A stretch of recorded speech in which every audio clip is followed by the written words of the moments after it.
Hello everyone, welcome to my channel one vision MBBS. इस video में हम पढ़ने वाले हैं ट्राइंगल ऑफ ऑस्कल्टेशन के बारे में। ओके, तो triangle of auscultation is a small triangular interval.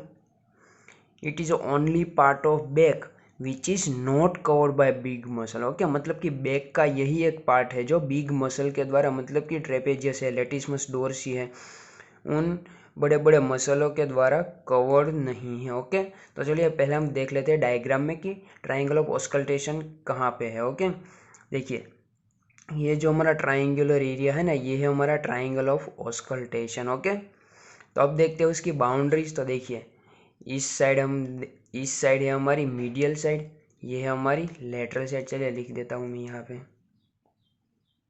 ये है मीडियल और ये है लेटरल। इस तरफ देखेंगे तो आप सुपीरियर होगी और यहाँ पे होगी हमारी इन्फीरियर। ओके, तो medial boundary is form by lateral border of trapezius.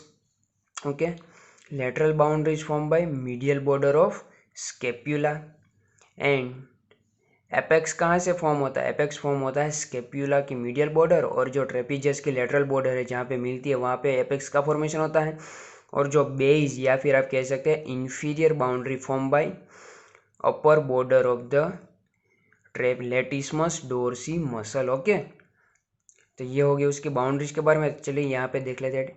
Medial boundaries form by lateral border of trapezius. Okay, तो चलिए ये lateral border of trapezius. Lateral boundary is form by medial border of scapula. ये हमारी ये पूरा का पूरा स्केप्यूला है वो, तो ये मीडियल बॉर्डर ऑफ स्केप्यूला।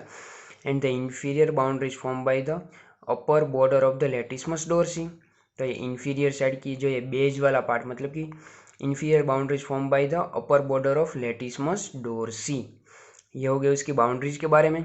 अब देखते हैं फ्लोर किससे फॉर्म होता है। तो floor is form bye 6th and 7th rib. Okay, मतलब कि अब हम कह सकते हैं ना कि 6th और 7th रिब फॉर्म फ्लोर बनाती है। तो 6th और 7th रिब के बीच में क्या आता है? 6th intercostal space.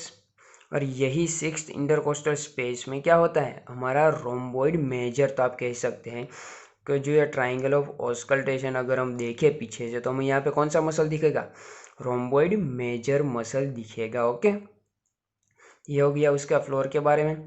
नेक्स्ट देखते हैं क्लिनिकल। ओके, तो यहाँ से हमें पता चलेगा कि इसको ट्राइंगल ऑफ ऑस्कल्टेशन क्यों कहते हैं। ओके, तो चलिए respiratory sound of apex of lower lobe is better heard by stethoscope. मतलब कि अगर हम ट्राइंगल ऑफ ऑस्कल्टेशन पे स्टेथोस्कोप रखें तो जो हमारा एपेक्स है लोअर लोब का, वहाँ पे हम रेस्पिरेटरी साउंड अच्छी तरह से सुन सकते हैं, मतलब कि ऑस्कल्टेट कर सकते हैं।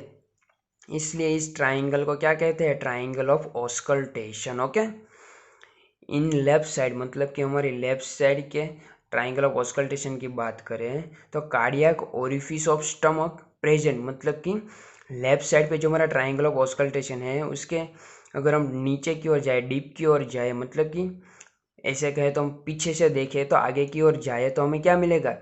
Cardiac orifice of stomach. इसीलिए sound of swallowed liquid auscultate to confirm oesophageal tumour. मतलब कि पहले के टाइम में इसोफेजियल ट्यूमर है या नहीं, उसे कंफर्म करने के लिए क्या करना पड़ता था? एक लिक्विड ड्रिंक करना पड़ता था। ओके, तो उसकी वजह से, उसका जो ड्रिंक कर की वजह से जो साउंड पैदा होता है वो कहाँ पे हम ऑस्कल्टेट कर सकते हैं? ट्राइंगल ऑफ ऑस्कल्टेशन पे। क्योंकि लेफ्ट साइड पे अगर हम देखें तो ट्राइंगल ऑफ ऑस्कल्टेशन के नीचे क्या प्रेजेंट है? Cardiac orifice of stomach. Okay, तो this is the all about of triangle of auscultation. Thank you everyone, thank you for watching this video and keep watching. अगर यह चार्ट आपको चाहिए तो मैंने डिस्क्रिप्शन पे लिंक दे दी है, आप वहाँ से डाउनलोड कर सकते हैं।